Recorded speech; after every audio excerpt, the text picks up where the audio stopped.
Ресейлік ұшақтар Пулково әуежайына Синай түбегінде ұшақ апатынан қаза тапқан жолаушылардың мәйіттерін әкелді. Қазіргі уақытта полиция оларды анықтау үшін мәйітханаға жіберді. Естеріңізге салсақ, Когалым авиа атты әуе компаниясының ұшағы сенбі күні Шарм-эль-Шейх шипажайынан Санкт-Петербург қаласына ұшып, жарты сағаттан кейін апатқа ұшыраған болатын. Лайнер бортында барлығы 224 жолаушы мен 7 экипаж мүшесі болған. Апаттың нақты себептері әзірше белгісіз. Кейбір ақпарат құралдары ұшақтың әуеде жарылып кеткенін айтуда. Ал террористік ислам мемлекет ұйымы бұл оқиғаны біз жасадық деп мәлімдеген.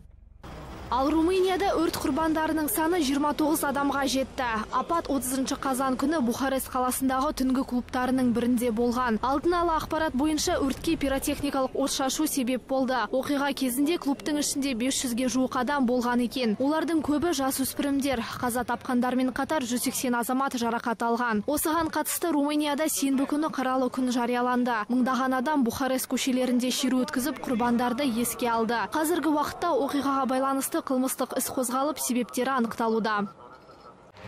Оңтүстік Кореяның президенті Пак Кын Хе мен Жапонияның премьер-министрі Синдзо Абэ 2012 жылдан бері Сеулде алғаш рет саммит өткізді. Кездесу барысында саясаткерлер екінші дүниежүзілік соғыс кезінде Корея әйелдерін жезөкшелікпен айналысуға мәжбүр еткені үшін өтемақы төлеу туралы келіскен. Пак Кын Хе бұл мәселе екі мемлекет арасындағы қарым-қатынасқа кедергі келтіреді деп санайды. Тарихқа сәйкес соғыс жылдары кезінде 200 мыңнан аса әйел Жапония құлдығында болған екен. Токио билігі ресми кешірім сұрағанына қарамастан, жергілікті саясаткерлердің көбі императорлық армияның әрекеттеріне қатысымыз жоқ деп отыр.